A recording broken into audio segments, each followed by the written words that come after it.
A new book by Washington Post associate editor Bob Woodward claims President Trump knew just how deadly the coronavirus was as early as February, yet he chose to downplay it to the American people. His source? The president himself. The Post released audio selections from Woodward's interviews with Mr. Trump, one of 18 he's conducted in the past 8 months. In one clip, the president admits on February 7th that he knew of the severity of the disease. It goes through air, Bob. That's always tougher than the touch. You know, the touch, you don't have to touch things, right? But the air, you just breathe the air. That's how it's passed. And so that's a very tricky one. That's a very delicate one. It's also more deadly than your strenuous flus. This is more deadly. This is 5 per. This is 5% versus 1% and less than 1%. So this is deadly stuff. 3 days later, the president held a rally in New Hampshire. Here's how he described the virus.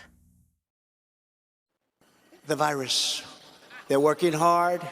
Looks like by April, in theory, when it gets a little warmer, it miraculously goes away. I hope that's true. But we're doing great in our country. China, I spoke with President Xi, and they're working very, very hard. And I think it's going to all work out fine. The president continued that message through the following month. But as shutdowns began in mid-March, the president admitted to Woodward he intentionally minimized the danger COVID-19 posed to Americans. Well, I think, Bob, really, to be honest with you, sure, I want you to. I wanted to always play it down. I still like playing it down. Yes, because I don't want to create a panic. Despite what you just heard, the White House is denying the president downplayed the virus. Here's our Paula Reed asking Press Secretary Kayleigh McEnany about the story earlier today. Do you deny that he misled the American people about the threat of this pandemic? Please, of course I deny that. And he makes clear that he doesn't want to see chaos, by the way, is the second part of the quote, which you failed to read. The president, just days after having this discussion with Bob Woodward, said this from this podium. On March 30th, he said, "I do want them to stay calm. We are doing a great job. If you look at the individual statements, they're all true. Stay calm. It will go away, but it's important to stay calm." So this president does what leaders do, good leaders. It's stay calm and resolute at a time when you face an insurmountable challenge. That's what this president has done. It will not appear that the president lied to the American public about the threat posed by COVID. The president has never lied to the American public on COVID. The president's been... But the president defended his comments to Woodward. He said he wanted to show leadership and confidence. If you said in order to reduce panic, perhaps that's so. The fact is, I'm a cheerleader for this country. I love our country. And I don't want people to be frightened. I don't want to create panic, as you say. And certainly I'm not going to drive this country or the world into a frenzy. We want to show confidence. We want to show strength. We want to show strength as a nation. And that's what I've done. And we've done very well. We've done well from any standard. 190,000 people in the U.S. have died from COVID-19. Since February, at least 6.3 million have tested positive for the virus on U.S. soil. Both totals are by far the most in the world. Let's bring in Ed O'Keefe in Detroit and Jill Colvin in Washington. Ed is a CBS News political correspondent, and Jill is a White House reporter for the Associated Press. Welcome. It is great to see you both. Jill, let me start with you. The president is clearly defending his remarks to Bob Woodward, saying it's about leadership and confidence. Why is he standing by these remarks, and what more do we know about the allegations made in Woodward's book about the coronavirus? Well, at this point, the only thing the president can do is try to put a positive spin on his comments, because we know what he said. These are not only direct interviews with the president that are extensively quoted in the book, according to those folks who have now read it, but he's also on tape. Woodward conducted 17 interviews with the president for this book, and we've now all heard his words, admitting to Woodward weeks, months even, before he revealed to the American public certain details that he understood that this was a deadly disease, that it posed an extreme threat to the country. We heard him saying that he downplayed the threat because he didn't want to concern people. Of course, there's a difference between, pressing calm and telling people not to panic versus misleading people, and not just in the president's statements, where we've seen a history of him, very documented since January, since February, downplaying the virus, even as he understood, according to those Woodward interviews, how serious it was, but also not taking steps that he could have taken to protect the American public. Things like invoking the Defense Production Act to be able to produce PPP, things like taking more aggressive monitoring and testing steps, the things that just weren't done during that period that could have, according to people who have studied these outcomes, potentially prevented cases and potentially prevented deaths. So, Ed, let me ask you about Joe Biden, who addressed the Washington Post story in Warren, Michigan today. Let's first play some of his remarks. He knew how deadly it was. It was much more deadly than the flu. He knew and purposely played it down. Worse, he lied to the American people. He knowingly and willingly lied about the threat it posed to the country for months. He had the information. He knew how dangerous it was. Now, while this deadly disease ripped through our nation, he failed to do his job on purpose. So, Ed, this Washington Post story would seem to focus the spotlight just back where Joe Biden wanted it, which is on the Trump administration's and the president's response specifically to the coronavirus pandemic. I imagine we will see Joe Biden emphasize this report a lot more on the campaign trail and in ads. He's likely to, yes. And Elaine, it's not lost on me, and I know others that follow Biden, that he gave remarks last week about the economy, or at least he planned to on Friday, and the revelations came about what the president had said in meetings with his top aides and with military officials, or about American service members generally. He today decides to speak about the economy again, and this report is dropped. So every time Biden is out doing an event lately, he's had to respond in the moment very quickly to news reports that surfaced just before he takes the stage. He admitted today that his event started late because they were trying to account for this Bob Woodward reporting, and he wanted to respond to it, saying he called it despicable. That's a word he uses a lot now when he's discussing what the president has been up to or things that the president says.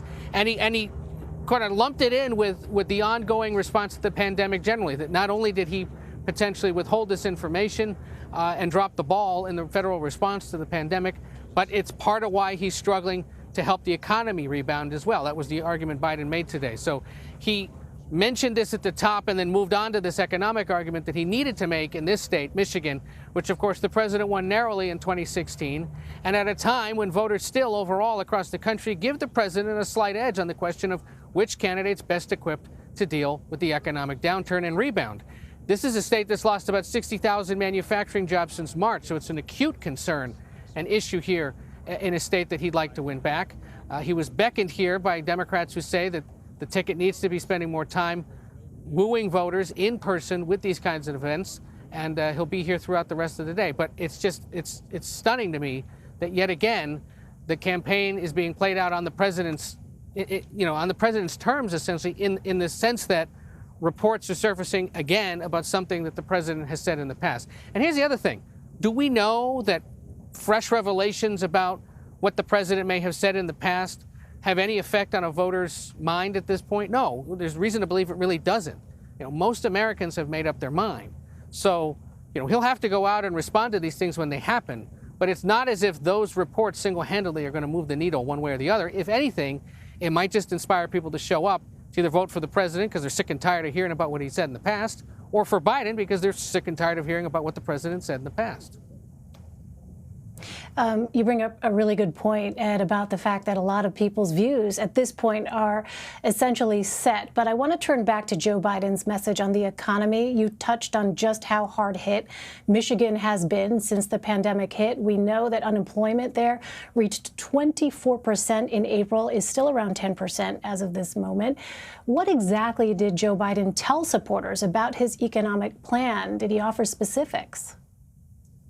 He did. He talked about the practice of offshoring, or the idea that a company based here in the United States moves a certain amount of its operations overseas to a lower taxed country to enjoy a lower tax hit.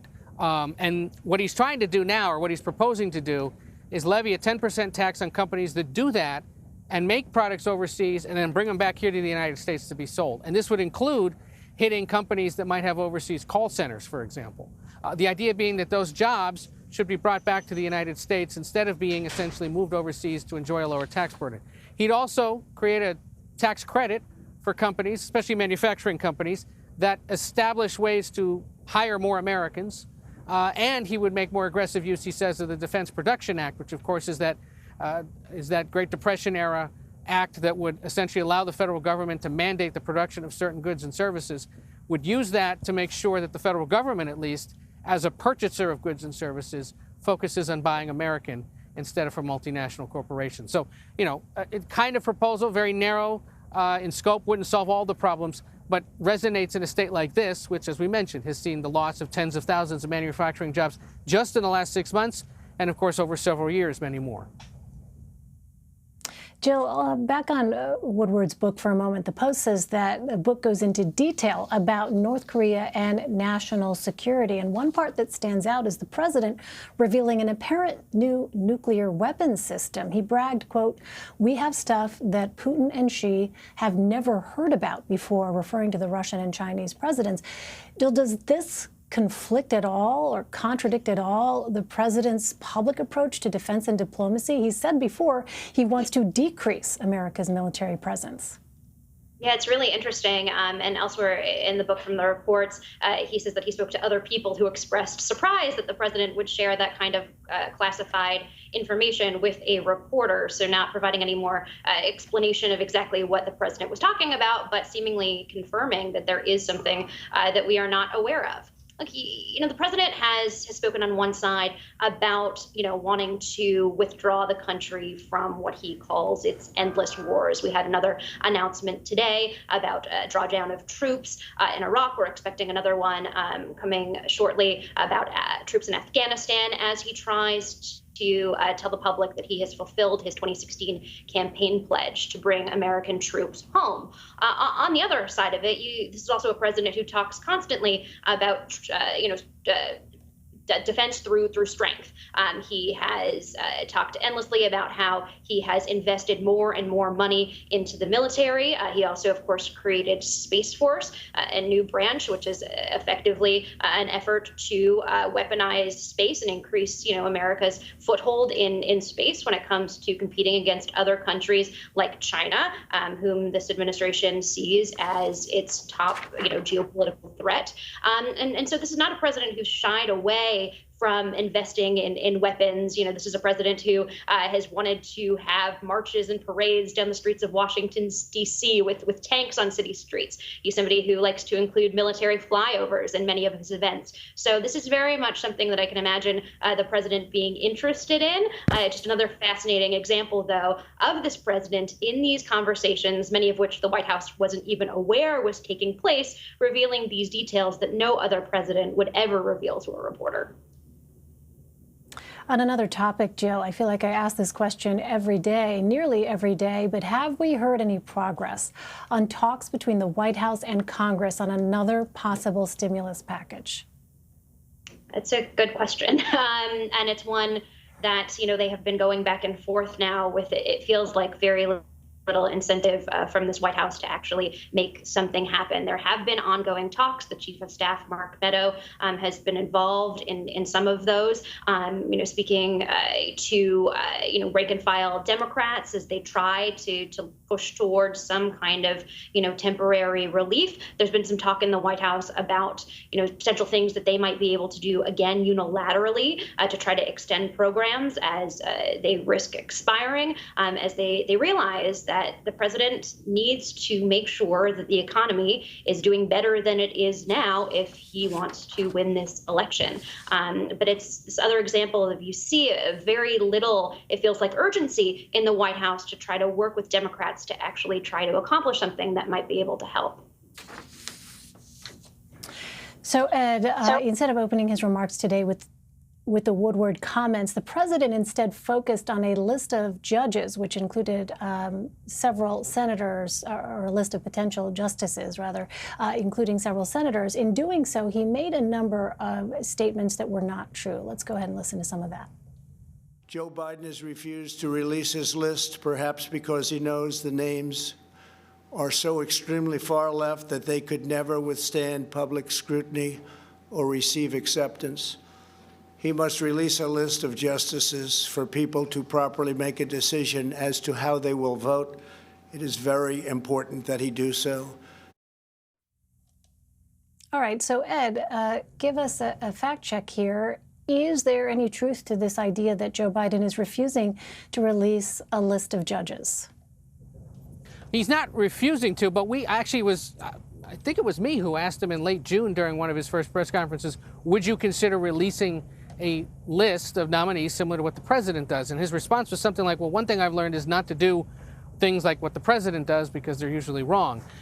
He hasn't really given a good reason as to why he doesn't want to release a list, but he did say, and he has said in the past, that he would nominate a black woman to serve on the Supreme Court should there be a vacancy during his presidency. What he also said in response to my question was that he is working on a list of qualified women who could fill that position should it become open, and that he would release that list once they are vetted. We've got no indication that that list has been put together. We've got no indication that anyone's been vetted yet for the job, but that's what he's vowed to do. So, we'll keep asking him about that. We'll keep asking his campaign about it. I asked as soon as we heard that the president's list might be coming, and they said they had no update. They also pointed out that he said he had no plans to release a list. So, Democratic candidates approach this differently than the president has. Well, I remember Caitlin Huey Burns and I would ask a few of them after the debates last year, would you consider releasing a list, especially since a few of these presidential candidates were members of the Senate Judiciary Committee. And to a person, none of them committed to doing so for whatever reason.